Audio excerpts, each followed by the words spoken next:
I don't know where you may be in your story today. I don't know what secrets you may hold inside. But I want you folks here tonight to know, no matter where you may have been in your life or what you may have done, there's a Father in heaven waiting with open arms for you to come home to Him.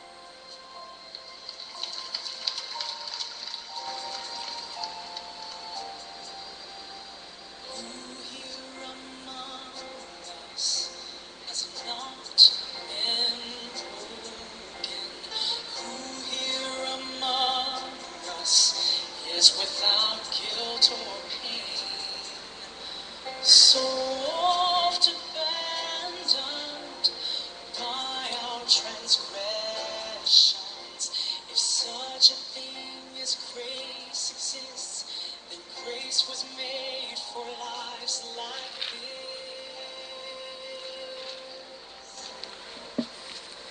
There are no strangers, there are no outcasts, there are no orphans of God. So many fall, but hallelujah, there are no orphans of God.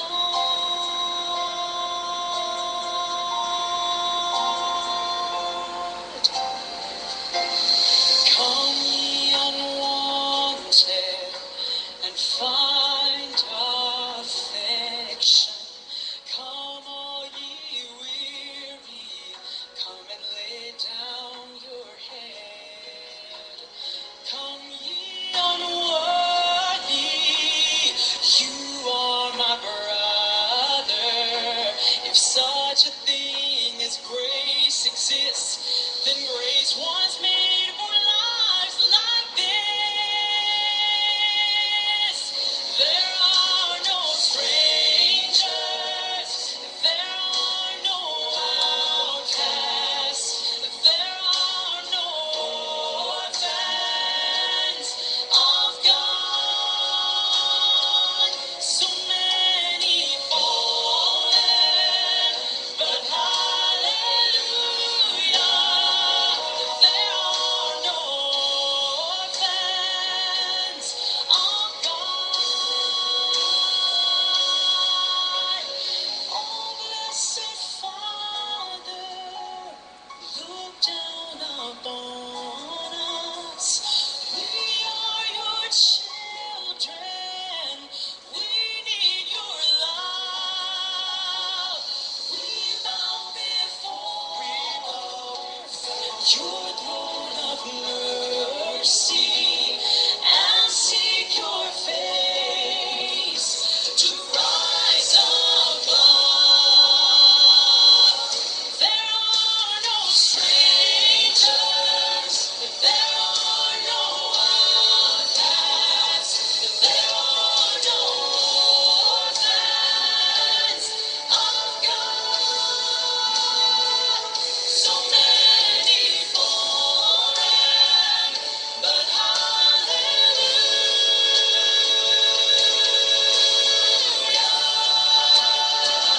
there are no orphans of God. There are no orphans of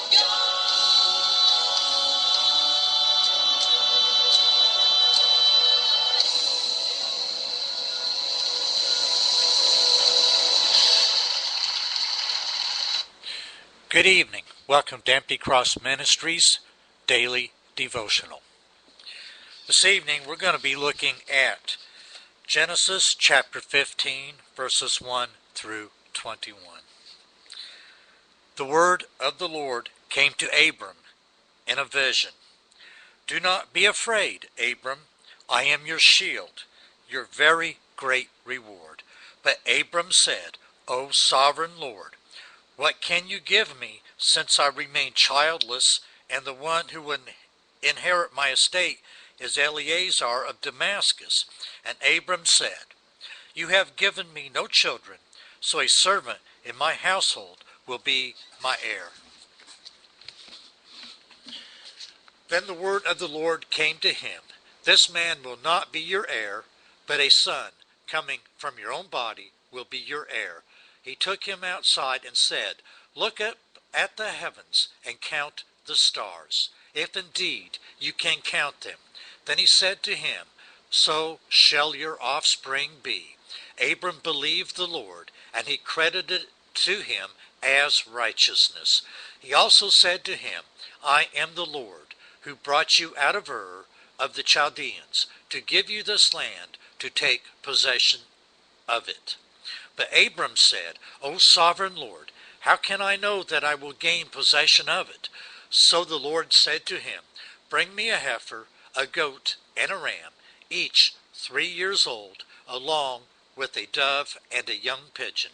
Abram brought all these to him, cut them in two, and arranged the halves opposite each other. The birds, however, he did not cut in half. Then birds of the prey came down on the carcasses, but Abram drove them away.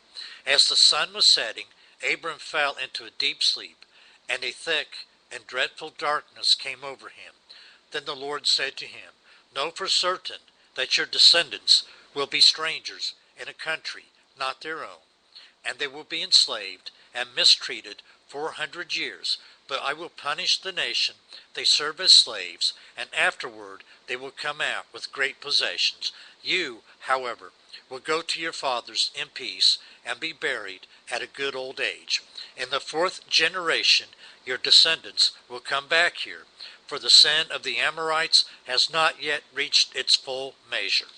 When the sun had set and darkness had fallen, a smoking firepot with a blazing torch appeared and passed between the pieces. On that day the Lord made a covenant with Abram and said, To your descendants I give this land, from the river of Egypt to the great river, the Euphrates, the land of the Kenites, Kenizzites, Kadmonites, Hittites, Perizzites, Rephaites, Amorites, Canaanites, Girgashites, and Jebusites. Excuse me. Many times God had intervened directly in human history, but almost always for the sake of punishment. In Adam's day, and Cain's, and in the days of Noah, and at Babel, after scanning these centuries of dismal failure, Genesis changes dramatically at chapter 12. It leaves the big picture of world history and settles on one lonely individual. Not a great king or a wealthy landowner, but a childless nomad named Abram. It's almost impossible to exaggerate the importance of Abraham. That would be Abram's name later in the Bible. To the Jews, he is the father of a nation, but to all Christians, he represents far more. He became a singular man of faith whose relationship to God was so close that for many centuries God himself was known as the God of Abraham. In effect, God in Abram's day is narrowing the scope of his activity on earth by separating out one group of people he can have a unique relationship with. They will be set apart from other men and women as God's peculiar treasures, his kingdom of priests. This special group will, by example, teach the rest of the world the advantages of loving and serving God, and Abraham is the father of this new humanity. Dozens of other passages in the Old Testament set forth the details of God's covenant or contract with his chosen people. Genesis 15 is the first to spell out the terms of this covenant. Here is what God promises Abraham: a new land to live in. Trusting God, Abraham travels hundreds of miles toward Canaan, a large and prosperous family. This dream obsesses Abraham, and when its fullness seems long in coming, tests his faith severely. A great nation. It takes many centuries after Abraham for this promise to come true, but finally, in the days of David and Solomon, the Hebrews at last become a nation, a blessing to the whole world. From the beginning, God makes clear that he has chosen the Hebrew people not as an end, but as a means to the end goal of reaching other nations. You will begin to see the terms as you read, the terms of Hebrew, Israelite, and Jew used interchangeably. Each refers to the group of God's chosen people who will remain the focus of most of the Old Testament. The contemplation, the meditation for this evening is this. God chose you to be his beloved child.